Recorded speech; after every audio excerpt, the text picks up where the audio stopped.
वक्फ board को इस समय लेकर खूब चर्चा हो रही, जहां हो रहा है महाकुंभ में दावा ठोंक देते, हर जगह कहते वक्फ की जमीन है। तो फिर एशिया के सबसे बड़े प्रोस्टिट्यूट एरिया सोनागाछी पे क्यों नहीं दावा ठोकते हैं? उस पर भी ठोक देना चाहिए कि वक्फ की ज़मीन है, वो भी तो बहुत बड़ा लैंड है, उस पर भी ठोक देना चाहिए। सोनागाछी पे नहीं ठोकेंगे? प्रोस्टिट्यूट एरिया बहुत है भारत में, उस पर क्यों नहीं ठोकते हैं? मंदिरों पे ही ठोक देते हैं और धार्मिक जगहों पर ठोक देते हैं, गाँवों पे ठोक देते हैं। देखिए, वक्फ अब कोई नहीं बचा सकता है वक्फ बोर्ड को। वक्फ बोर्ड इरेज भी होगा, वैनिश भी होगा, कोई नहीं बचा पाएगा। ये है अल कुरान और इंग्लिश का ट्रांसलेशन है। बताइए कहाँ पर वक्फ बोर्ड का जिक्र है? और बुलाइए संविधान की किताब किसी से, संविधान में वक्फ बोर्ड कहाँ पर है? तो जब संविधान में नहीं है, जब अल कुरान में नहीं है, तो कैसे बचाएगा? न्यायपालिका में कैसे बचाएगा? मुझे लगता है कि हार निश्चित है सारे लिब्रांडो के फ़ौज की और सारे मुसलमानों की।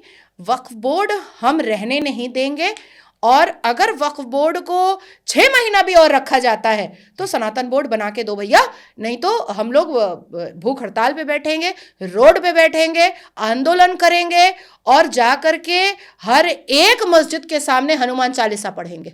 जी, अच्छा, मुस्लिम महिला क्या बुर्का पहनना अनिवार्य है? नहीं, hijab is not an essential part of Islam. जी, हिजाब का कहीं पर भी जिक्र नहीं है। सूरह अल नूर में जिल्बाब का जिक्र है, जिसका अर्थ होता है लूजर आउटफिट। वो एक्चुअली हमारे प्रॉफिट मोहम्मद सल्लल्लाहु अलैहि वसल्लम की 11 बीवियां थीं। 11 बीवियों में एक बीवी उनकी थी सूदा, हज़रत सूदा।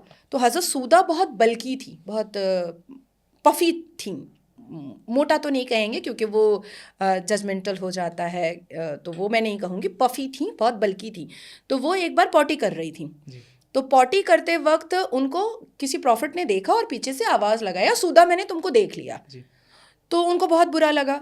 तो फिर दूसरे दिन सुबह में फिर वो गई कि पॉटी करने के लिए। तो फिर वो प्रॉफिट ने उनको आवाज़ लगाया, जो थे, उनका नाम नहीं लूँगी मैं, कि सूदा मैंने तुमको देख लिया, तुम आका को बोलो, प्रॉफिट मोहम्मद को बोलो कि एक आयत नाजिल करे जिसमें पर्दे का जिक्र हो।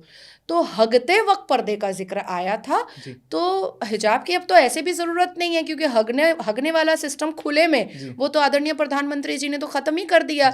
शौचालय योजना निकाल करके घर घर में शौचालय दे दिया। मुसलमानों ने तो एकदम मज़े में शौचालय लिया है। तो मुसलमान बेटियां तो अब खुले में हग नहीं रही हैं, तो पर्दे का तो कोई मतलब ही नहीं होता है। तो पर्दा वो हिजाब काला टेंट नहीं है, हगते वक्त पर्दा करना है, ये हमारा इस्लाम बताता है।